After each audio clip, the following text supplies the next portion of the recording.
श्री स्वामी समर्थ.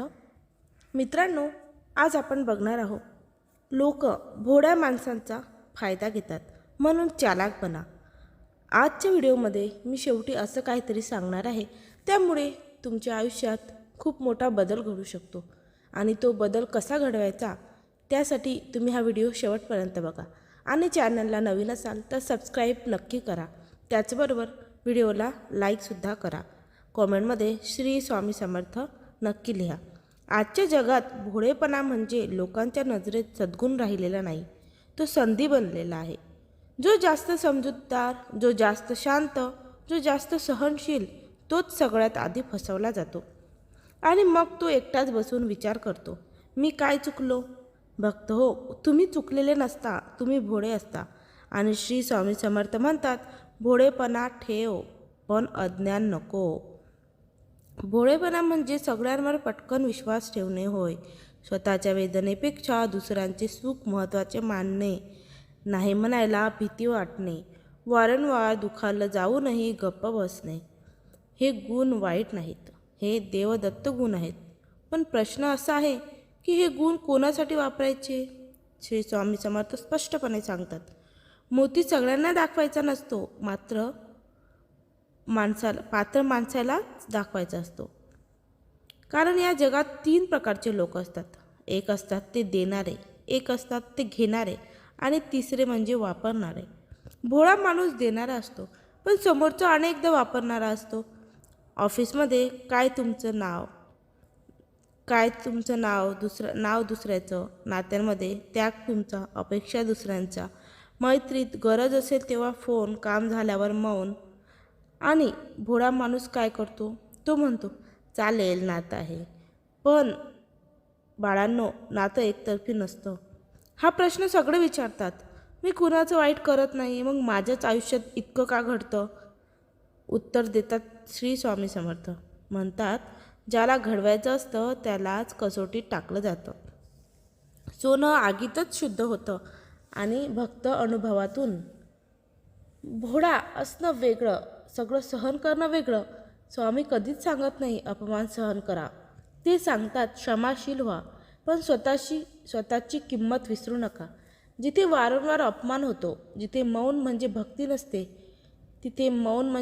नसते, ती स्वतःवरची अन्याय असतो. आता महत्त्वाचं म्हणजे चालाक म्हणजे नेमकं कोण. योग्य वेळी बोलणारा, योग्य वेळी गप्प राहणारा, सगळ्यांवर विश्वास ठेवणारा, स्वतःच्या मर्यादा ओळखणारा.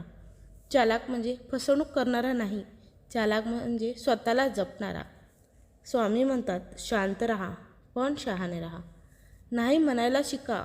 तुमचं मन दुखलं असेल तर हो, पाप आहे. सगळ्यांना सांगू नका. तुमची योजना, दुःख, कमकुवतपणा सगळ्यांना नसतो. शब्द नाही कृती पहा. खरं नातं वागण्यात दिसतं. मर्यादा आखा. सीमा ठेवल्या नाहीत तर लोक तुमच्यावर चढतात. शांतपणे दूर व्हा. वाद नको, राग नको, फक्त अंतर. चालाक बनल्यावर लोक काय म्हणतात. लोक म्हणतील खूप बदललाय, स्वार्थी झालाय. पण लक्षात ठेवा, तुम्ही वाईट नाही झालात, तुम्ही जागे झाला आहात. जो स्वतःला ओळखतो तो इतरांना कमी लेखत नाही. स्वामींचा न्याय, ज्यांनी तुमचा फायदा घेतला त्यांना उत्तर देऊ नका. स्वामी समर्थ म्हणतात, तू शांत राहा, मी पाहतो, मी लिहितो आणि योग्य वेळी फळ देतो. न्याय उशिराना होतो पण चुकत कधीच नाही. भोळा राहा पण आंधळा नका राहू. दयाळू राहा पण स्वतःचा अपमान सहन करू नका. विश्वास ठेवा पण प्रत्येकावर विश्वास ठेवू नका. लोक भोळ्या माणसांचा फायदा घेतात म्हणून चालाक बना. स्वामींच्या मार्गावर चला. बाळांनो, एक प्रश्न स्वतःला विचारा. जंगलात सिंह कोणाला पकडतो. जो शांत उभा आहे त्याला, जो ओरडतो त्याला नाही. समाजातही तसंच आहे. भोळा माणूस ओरडत नाही, भोळा माणूस वाद घालत नाही, तो स्वतःची बाजू लावून धरत नाही. म्हणून समाज म्हणतो यालाच धरून ठेवा. पण स्वामी सांगतात, जो शांत आहे तो दुर्बल नाही, तो शक्ती साठवत असतो. भोळेपणामुळे आयुष्य कसे मागे पडतं ते आपण जाणूया. भोळा माणूस मेहनत करतो पण स्वतःसाठी काहीच मागत नाही. तो म्हणतो देव पाहतोय. हो, देव पाहतोय, पण देवही पाहतोय की तुम्ही स्वतःची किंमत ओळखता का. ऑफिसमध्ये पद मिळत नाही कारण तुम्ही चांगले नाही, तर कारण तुम्ही गप्प आहात. नात्यात दुःख मिळतं कारण तुम्ही वाईट नाही, तर कारण आहे तुम्ही सीमा ठेवल्या आहेत नाहीत. स्वामी समर्थ आणि मर्यादा यामध्ये आपण बघूया. लोक समजतात संत म्हणजे सगळं सहन करणारा, पण स्वामी समर्थ काय करायचे, गरज पडली तर कठोर व्हायचे असं सांगतात. जिथे भक्ती असते तिथे आत्मसन्मानही असतोच. स्वामी सांगतात कधीच स्वतःच्या किंवा भक्तांचा अपमान सहन करत नसतात. हा मोठा धडा आहे. भोळा माणूस राग करत नाही कारण त्यांचं मन हे स्वच्छ असतं, पण लोक त्याचाच गैरफायदा घेतात. स्वामी सांगतात राग करू नकोस, पण स्वतःला कमजोरही ठेवू नकोस. राग न करणं म्हणजे सगळं सहन करणं नव्हे.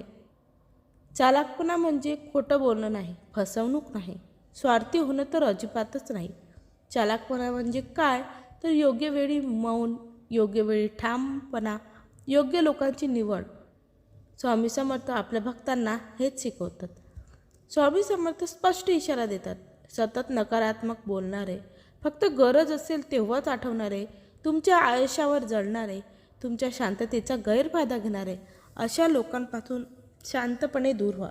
वाद घालत बसू नका, त्यांना स्पष्टीकरण देऊ नका, फक्त अंतर ठेवा. भोळ्या माणसांची खरी परीक्षा लोक घेत नाहीत, स्वामी घेत असतात. तुम्ही कधी कठोर व्हाल, तुम्ही कधी नाही म्हणाल, तुम्ही कधी स्वतःला निवडाल, हीच तर खरी कसोटी आहे. जेव्हा स्वामी महाराज हस्तक्षेप करतात, ज्यांनी तुमचा फायदा घेतला त्यांना उत्तर देण्यासाठी तुम्ही काहीच करू शकत नाही. तुम्ही काहीच करू नका. स्वामी समर्थ सांगतात तू बाजूला हो, तुझ्यासाठी मी लढेल, माझा न्याय चालू दे. आणि जेव्हा स्वामी न्याय करतात तेव्हा शब्द लागत नाही, अनुभव लागतो. भोळेपणा जपायचा तर कसा? भोळेपणा सोडायचा नाही, तो शुद्ध आहे. पण अंधविश्वास सोडा, अतित्याग सोडा, सगळ्यांसाठी सगळं देणं सोडा.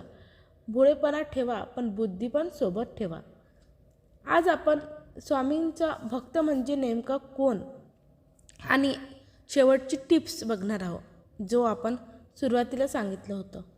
त्यामध्ये दयाळू, शांत पण कमजोर नाही, सरळ राहा, प्रामाणिक राहा पण मूर्ख बनू नका, भोळे राहा पण चालाक व्हायला शिका. जर आज तुम्ही थकले असाल, दुखावले असाल, तर लोकांनी वापर केल्यासारखं वाटत असेल, तर श्री स्वामी समर्थ सांगतात आता तरी जागा हो, भोळेपणा ठेवा पण स्वतःला वाचवा. श्री स्वामी समर्थ सांगतात भोळेपणाचं मोल कळत नाही जगाला, म्हणूनच त्याचा सौदा होतो. पण स्वामी पाहत असतात जिथे न्यायाचा उदय होतो. सरळ राहिलो म्हणून कमजोर समजलात, शांत होतो म्हणून हरलो असं वाटलं, स्वामींच्या कृपेने जेव्हा उभं राहिलो तेव्हाच खऱ्या ताकदीने भान पडलं. सहन केलं म्हणून मूर्ख नाही झालो, गप्प राहिलो म्हणून हरलो नाही. स्वामी सोबत होते म्हणूनच मी वाईट मार्गावर गेलो नाही. लोक फायदा घेतात भोळेपणाचा, हे जगाचं कडू सत्य आहे. पण स्वामींच्या दरबारात प्रामाणिकपणाचं मोठं मूल्य आहे. चालाक व्हा म्हणतो स्वामी, पण मन काळं करू नका. शहाणपणा ठेवा व्यवहारात, पण भक्ती कधी सोडू नका. जास्त दिलं म्हणून रिकामे झालो नाही, जास्त सहन केलं म्हणून हरलो नाही. स्वामींच्या कृपेने एक दिवस मी स्वतःलाच गाठलो, हरवलो नाही. भोळा होतो म्हणून वापर झाला, शांत होतो म्हणून छळ झाला, पण स्वामी पाहत होते सगळं, म्हणून शेवटी न्याय पण झालाच. नाही म्हणता येत नव्हतं म्हणून जग होकार घेत राहिलं. आज शहाणपणा शिकलो म्हणून जगाचं रूप बदललं. स्वार्थी नाही झालो म्हणून स्वतःला हरवून बसलो. आता स्वामींच्या शिकवणीत स्वतःला वाचवायला शिकलो. भोळा राहिलो म्हणून हरलो नाही, उशिरा जिंकलो एवढंच खरं. स्वामींच्या नजरेत राहिलो म्हणून माझं आयुष्य झालं सोनं खरं. मला आजचा व्हिडिओ आवडला असेल तर चॅनलला लगेच सबस्क्राईब करा आणि व्हिडिओला एक लाईक नक्की करा. तसेच कमेंटमध्ये श्री स्वामी समर्थ नक्की लिहा. त्याचबरोबर हा व्हिडिओ तुमच्या प्रियजनांना शेअर नक्की करा. मी स्वामींच्या चरणी प्रार्थना करते, स्वामी सदैव तुमच्या पाठीशी राहो आणि तुमच्या आयुष्यातले सगळे दुःख नाहीसे करो. श्री स्वामी समर्थ.